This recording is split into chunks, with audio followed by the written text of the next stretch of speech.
The name Sangre Grande means big blood, a name derived from a battle that took place between the native Amerindians and the Spanish settlers. It's an interpretation that's not supported by historical records. Others say the name originated in the late 1700s when Spanish surveyors were charting the island for a purpose of creating a map, found that the waters of two of the tributaries of the nearby Urubut River were red as blood. It's been more than 100 years since these events, and Sangre Grande still has some of that century-old charm. The tongue is known for its many origins, and in recent times the area is known for being affected by natural disasters.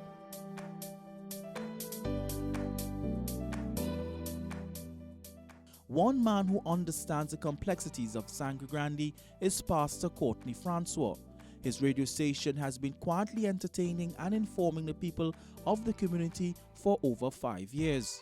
We were one of the first, if not the first, to start online radio in Trinidad. I'm talking about 24 hours a day programming, live programming. It was not pre-recorded and then played after.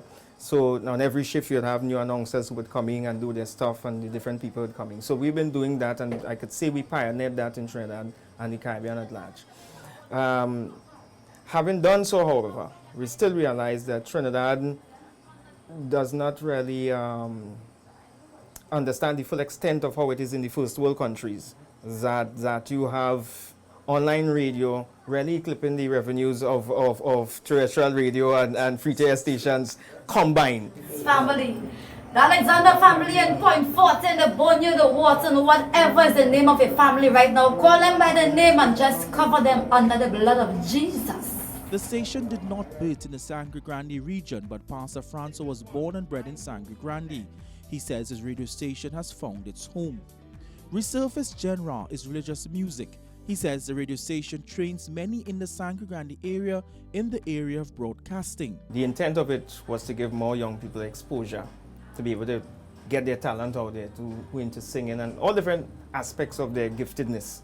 So that was the intention, to get their music and their giftedness out there. With last year's floods that affected parts of the Sangre Grande region, Pastor Francois says that Resurface found that information was difficult to be disseminated.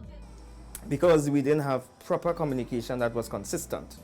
They had people tripping on each other, going into different organizations and businesses, looking for relief, finding out that it's not there. But if you had a proper communication platform where the MPs and the others could come and speak, then people would have clear instructions as to where to go and when.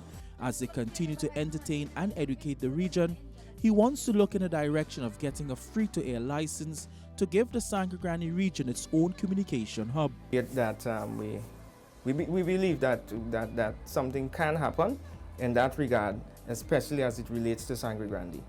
And if you notice, well, you've been up here so many times in terms of over the years to see the tragedies that we experience year after year, from Matlet come right down the road, block this, that, the other. Every rainy season has always been a problem.